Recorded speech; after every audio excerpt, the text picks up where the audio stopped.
News కు స్వాగతం. ముందుగా హెడ్లైన్స్. ఈవీఎంలపై పెద్దగా సీరియల్ నెంబర్లు, కలర్ ఫోటోలు, సీఈసీ వెల్లడి.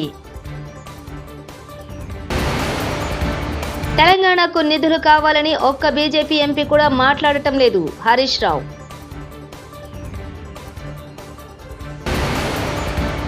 ఏడుపాయల వనదుర్గామాత ఆలయంలో వరద మిగిల్చిన నష్టం ఇది.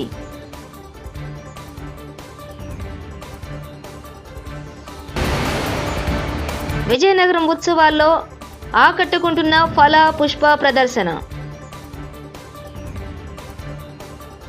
బీహార్ అసెంబ్లీ ఎన్నికలు దగ్గర పడుతూ ఉండటంతో ఎన్నికల కమిషన్ చురుకుగా సమావేశాలు నిర్వహిస్తోంది.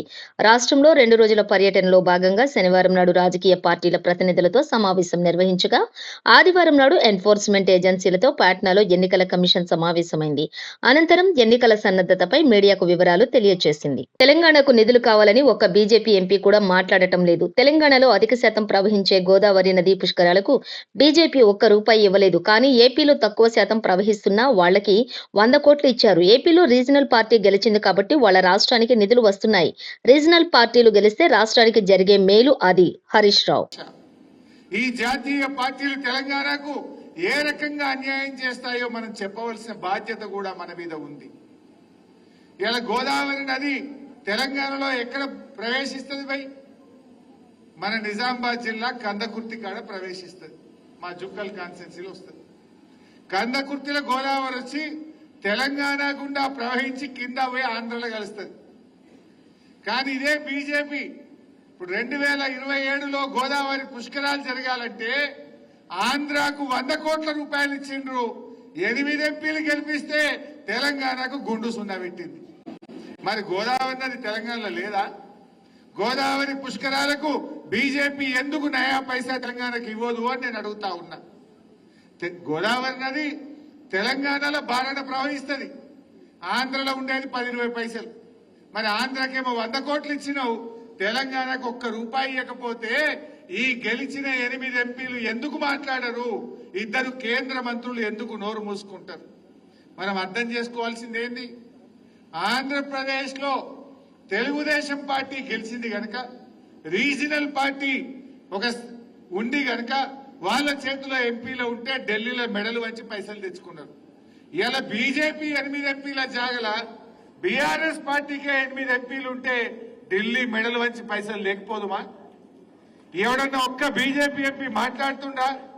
దయచేసి మీరు అర్థం చేసుకోండి. పాపన్నపేట ప్రసిద్ధ పుణ్యక్షేత్రం ఏడుపాయల వనదుర్గామాత ఆలయం వద్ద గడిచిన 10 ఏళ్లలో ఎన్నడూ లేనంతగా ఈ ఏడాది రికార్డు స్థాయిలో వరద ప్రవాహం కొనసాగింది. 2016 తర్వాత రికార్డు స్థాయిలో 50 రోజుల పాటు ఈ ఏడాది ఆలయాన్ని మూసివేశారు.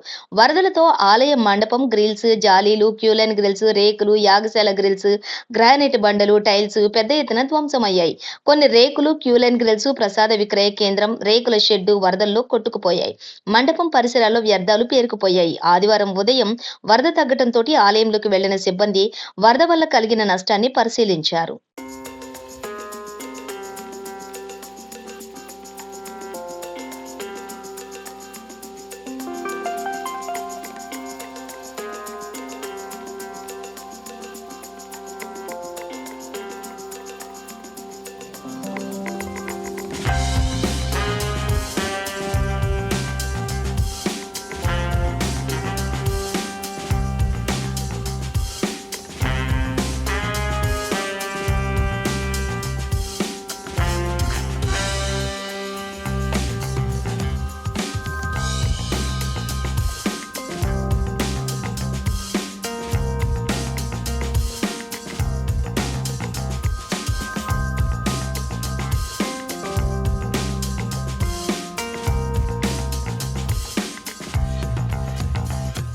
కామారెడ్డి జిల్లాలో ఆదివారం భారీ వర్షం కురిసింది. 2.5 గంటల పాటు ఎడతెరిపి లేకుండా కురిసిన వర్షానికి రహదారులు జలమయమయ్యాయి.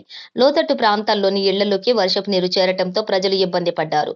బతుకమ్మకుంట, అయ్యప్పనగర్, వాసవినగర్, విద్యానగర్, ఎన్జీఓస్ కాలనీల్లోని ఇళ్లలోకి వాననీరు చేరింది. Station road, Sircilla road, JPN road, Subhash రోడ్లు వాననీటితో చెరువుల్ని తలపించాయి.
విజయనగరం జిల్లా కేంద్రంలోని విజయనగరం ఉత్సవాలు ఘనంగా ప్రారంభమయ్యాయి.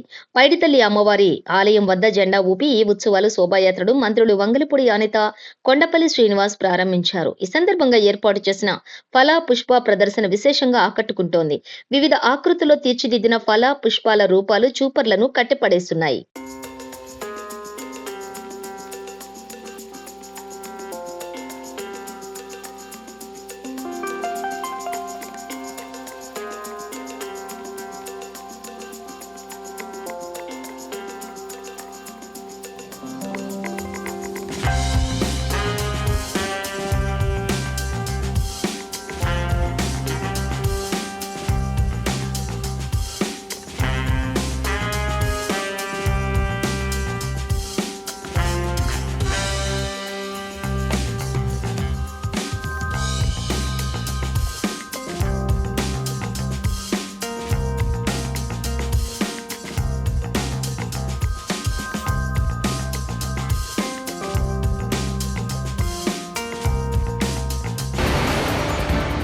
ఈవీఎంలపై పెద్దగా సీరియల్ నెంబర్లు, కలర్ ఫోటోలు, సిఈసి వెల్లడి.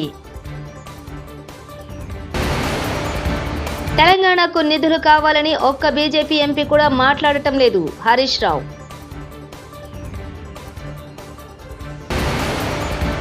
ఏడుపాయల వనదుర్గామాత ఆలయంలో వరద మిగిల్చిన నష్టం ఇది.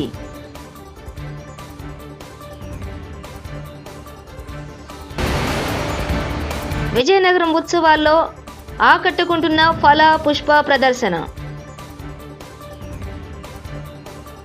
ఇవి బులెటిన్ విశేషాలు.